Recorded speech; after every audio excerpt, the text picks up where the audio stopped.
होइला हो गइल। जब से हम जो कहा भौजी मरली तबे के आइल बानी। कबो ना जाला सन बाबुआ के हाँ तन जाई फुआ गावे जाते तने घूमे आवे। मैं कबे से चलत चलत चप्पल खिया जी हाथे के चप्पल ले लेबे त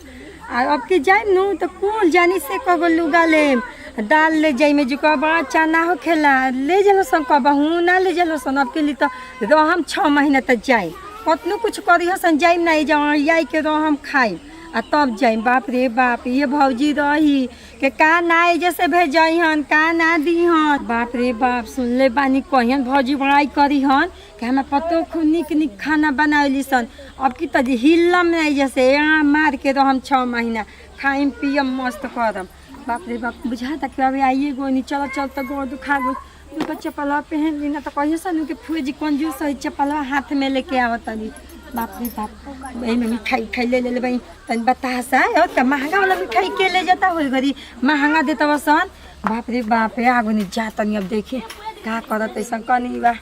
केने बाऊजा हो कने बाऊजा हो। बाप रे बाप बुझाला न कि दिन भर में 10 बार झाड़ू लगाए के पड़ेला। अब कतनो झाड़ू लगाओ ना ये इतना हवा बहुत है न आगे ना में नीम के पतरी सब गिर जात बाटे कि ना अनेरे न भाई नीम के गाछ बाटे जा बाकी कुछ भी कह गरम एक दिन में ठीक लागल हवा बहेला तो का जन कहे को आके बार बार काम काम क के जात बटुए ऐसा लगता कि हमार भाई आए थी आ बोले बटुए और तो जत नीम हे कने बाऊ हो कने बाऊजा हां ये फुआ जी ये कने खुश रह बना रहा जो रहा नहीं सासू। बाप रे बाप ए फुआ जी हाल चाल बताई ठीक बानी न सब बढ़िया बा। एक कने जान तो आवत बहुत दुखा गुल हवे ताकत योनिया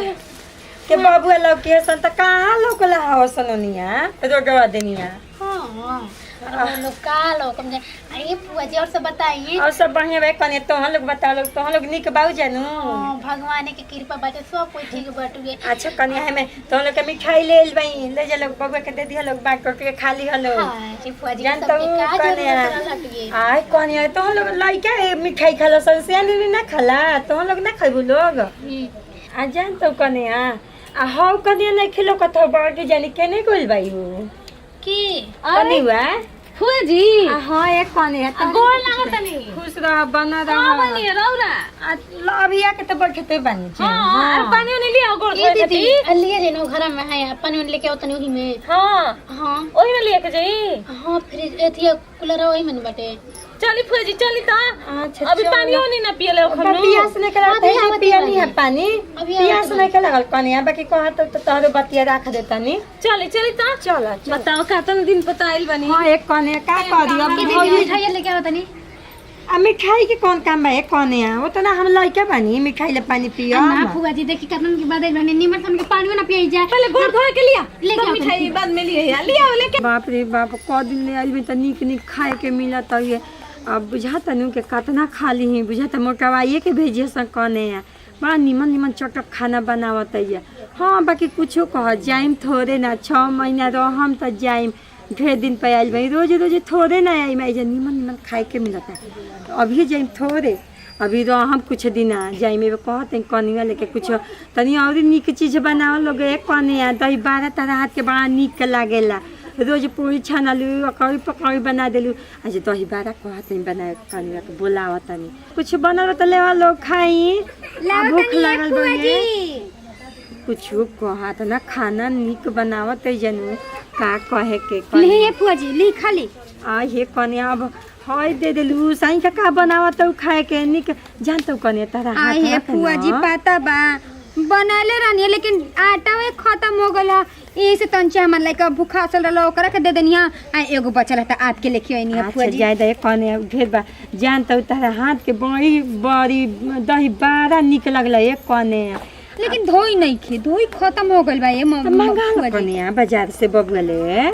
आ हे फुआ जी आपे बताई मुहा मम्मी जी तो नहीं कि मम्मी जी रहत नहीं तो जाके मिल में से सब ई सब धोई लेके चला उतरने कने मिली में कापी साक बे घरी ने फूले के साई का गाल दिया सुबह में धा के सिली पर पीस दिया ओकर और नीक लागेला फूलल फूलल जान जाइया तो काम धंधा नहीं ना चलते है फुआ जी, आपे जानते बानी। अच्छा आपे बताइए इतना दिन से कोनो कमी भला खेबे कनी जे सब कुछ करबे तो मान ली चली एक दो ऊपर नीचे तो होत रहल आ चिंता मत करी खाई इहो निक बनल बा। तो ठीक बा खाए के खाते कनी बाकी रे जानत हूँ एगो चीज पसंद पड़ेला तहरा हाथ के आई रहू तो बना के खियले रहू अभी ले हम ना ली ही ना वो जुकावा भतुआ के रही तो कैसे बनौले रहू। अच्छा ओ हाँ ए फुआ जी तो बड़ी आसान बाजी बनावल। ये कने उहे में के बना के खिया दिह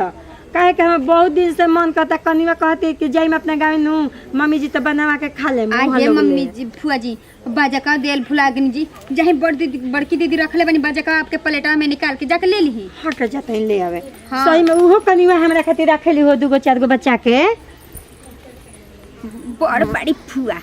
बाप रे बाप खा खा के ढेर बर्ता हमनी के लाते राशन खत्म कर दिहन। कने तो कौन हमरा हाथ के ना निक लागेला कौन ची ना हो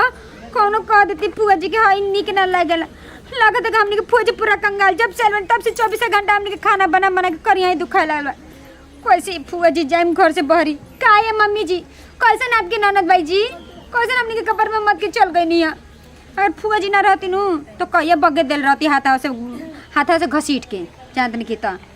अभी गल बड़ी पकड़ी तो भगवान पेटो नहीं खराब कर काम करते नहीं ऐसा करते नु फुआ जी घरे अब घर से ही चल जाए बिना कुछ कैले धैले। हाँ जाके दीदी जी को कहता नहीं जान तो दीदी जी ए कने काहे जे बैठल बा जा हो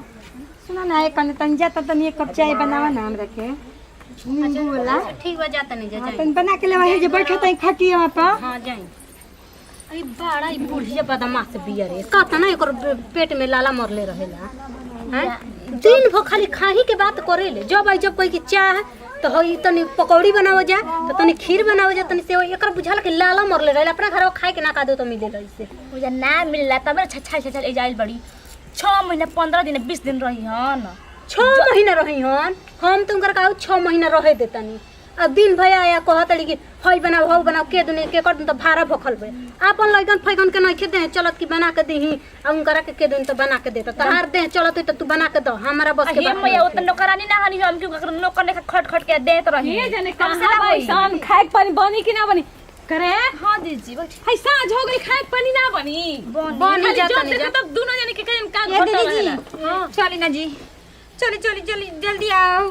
का कह जाला घरुआ बनाए का जी दीदी सुनी जाला हाँ हम तो कनी के मकुनी बना सालू फुआ जी के घरुआ मन करता खाए के आ सुन ना अभी फुआ जइली है तो कह अभी तक कह के जातली कि चाय बनाओ चाय बजा पकौड़ी बना के दो जा हमरा जी दीदी हां एगो बात कहि देखे मतलब बुरा मत मान जा ई फुआ जी के कौन आदत हो गल बाजी घर घोटे घोटे खाए के चाहिए को तड़ी नो लहंगा तोड़ी जी ने चट बनू दिया बक्सा पे कहता कि हम ले जाई लहंगा सड़िया ए दादा है बुढ़ौती में लहंगा साड़ी का करिहन रे जानते का बुढ़ौती के लाइन मरी मैं ये जैसे ले जाके अपना पतोहियन के अपना धियोन के देबे अब फुआ जी के आदत कि नैयर से मिलल ई ना लेके अपना झोरा में रख लेलिए कहते कि हम ले जेबे अब फुआ जी के आदत है कहिए जइहन रे कुछ पता चलल ह हमरा पता चलल का 6 महीना के बाद जे हमरो ये पता चलल ह हां यो तो 6 महीने में तो पागल 6 महीना कहते कि 6 महीना दिन भर में उनकर के 10 थाली बना के दी खाए के गरम गरम खाना चाहिए ठंडा ना खाई हां तीनों टाइम खाना बनाए के पड़ला सुनो सन हम एगो उपाय बतावा तनी काई देखो एकदम कोनो बड़ी के नु दिमाग हम जैसे चलाए वैसे ही चलाए के पड़ी बोली भैया सन मत कुछ झूठो के हाला कह दसन आ कह दसन कि फोन आई रहल हटे गावे ले आ फूफा जी छत पर गिर गइल बा ठीक ना जइहन तो बढ़िया कह सुनिए ओहु से अगर ना जइहन फुआ जी तो कहे के फुआ जी दुनिया में लइने ऊपर टपक बोला हां हां सही कह इहो बात हद पार करे के पड़ी दीदी अरे पहले तू जो चिल्लात जो पीछे ले हमनी के जा जो कहिए आई हो आई है फुआ जी गिर गई सुनवानी के ठीक ना आ सब ऐसे ही करियो सा तू हसबू त मारम मुंह काले ना हंसे के नहीं कि हम फुफा दे दुनिया में चल तका बाहर कर दिहन कहानी कनीमा के छोटकी के तन चाय बनाओ का करे लगली कने का जे का हो जे बैठ के फुसु फुसु बतियावत जा आई है फुआ जी ए फुआ जी अब हम का कहीं अब बताओ का हो गई का हो गई अब कहने से जाके फुआ जी से बतियाए मैं पागल हो का हो दादा ये दादा इससे तो पहले धरती का ना फट गए ये दीदी जी अरे हां ये का कहतो जाए कने का हो ए फुआ जी हां ए फुआ जी लगावे ले ना फूफा जी छत पर से गिर गइनी गिर गइल टूट गइल बा जल्दी जाइए फुआ जी कौन है वाला है फुआ जी बोले बनी फुफा तो जी जल्दी जल्दी कदा लोग बेगा फुफा जी दुनिया में नहीं खाए खाल क्या कहता जाओ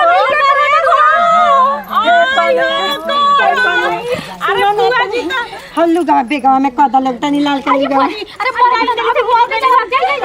जाते परल बउए बाप रे बाप बताओ लुगे खातिर परल बड़ी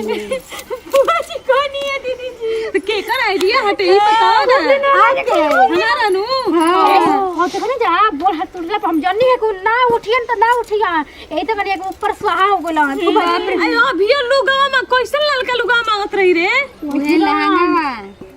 ओहे ना हमर लहंगा अरे दादा वो भैया के खरीदल अरे कोई आधा तो लौट के ना चलिए हां कहीं फुफा जी फोन करके बता मत दे बूढ़े फोन नहीं खेले ले हां तो ठीक है बा एक बार फुफा घर जाइम ना तो फुआ जी आइम ना दोबारा चल सना आलू के मकुनी बना के हमार लहंगा साड़ी बच गइल मुर्गा आज बना के खा के फिर आराम से सुतल जी लेट से बनाई रह रहा है हां अच्छी लिए तू ठीक चले के अब चले का पार्टी करे का अरे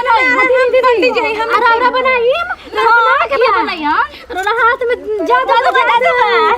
अच्छा हमरा के आसमान पर मत चढ़ाओ सन ठीक ना तू मसाला पीसबी आ तू का करबी पता बटे नु हम सब के बताइम कि बना त मुर्गा तू भुजे भी कराही में चल आ क्या करी हन तू भुजे त हम मसाला पीसे दे तो पकाई के तू मतलब भूज देबू तो पकाई देलू जा हम कुछ ना करब हम खाए खातिर आज जातन कह दे हम बनाई हम खइबो करब